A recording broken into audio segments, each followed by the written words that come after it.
Well, the agencies who were in contact with Sara's family and ultimately failed her will have to explain to a safeguarding investigation why they didn't intervene when they had the opportunity. The Children's Commissioner for England says at-risk children should not be educated at home where no one can monitor them. Sara Sharif's brutal murder is the latest in a long line of tragic cases stretching back decades. Children tortured in their own homes and failed by a child protection system struggling to cope.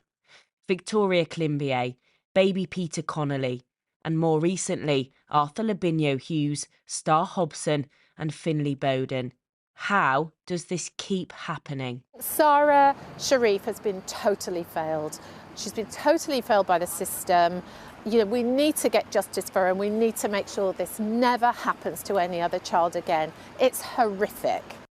Sara had been known to social services from birth, spending time in foster care before the family courts granted her father, Irfan Sharif, custody in 2019, a man with a history of violence against women who then killed his own daughter. And Sara's stepmother, Beenish Batul, showed no remorse, no emotion. Do you love Sara? No comment. Did you care about her at all? No comment. It was 2022 when teachers first noticed Sara had a bruise under her left eye. 6 months later, she started wearing a hijab to conceal her injuries. In March 2023, teachers again noticed bruises on Sara's cheek and eye. At this point, they made a referral to social services. But just 6 days later, after a phone call with her father, social workers decided to take no further action. More bruises were seen by teachers, but by April, the 10-year-old was withdrawn from class to be homeschooled. By August, Sara was dead.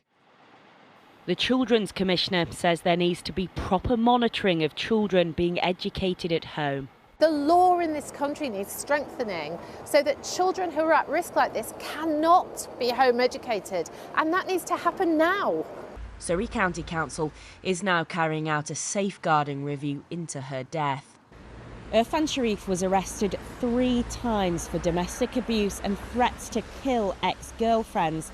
And one of the major questions now for the authorities is whether that crucial information was properly shared between agencies such as social services and the police, and whether they were fully aware of the risks he posed to Sara. Court documents seen by ITV News show Sara was surrounded by violence throughout her life. She had previously lived with her Polish mother, Olga Sharif, but after allegations she had tried to drown Sara and burn her with a lighter, social services recommended Sara live with her father despite his history of violence. The family court agreed.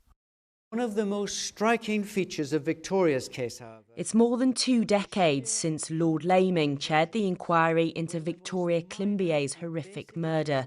Today, he warns reforms have not gone far enough. Services have rather withdrawn into themselves, and that has led, in my view, to a crisis-driven service where services don't really become involved until the crisis, and sometimes, frankly, it's too late then. Help came too late for Sara.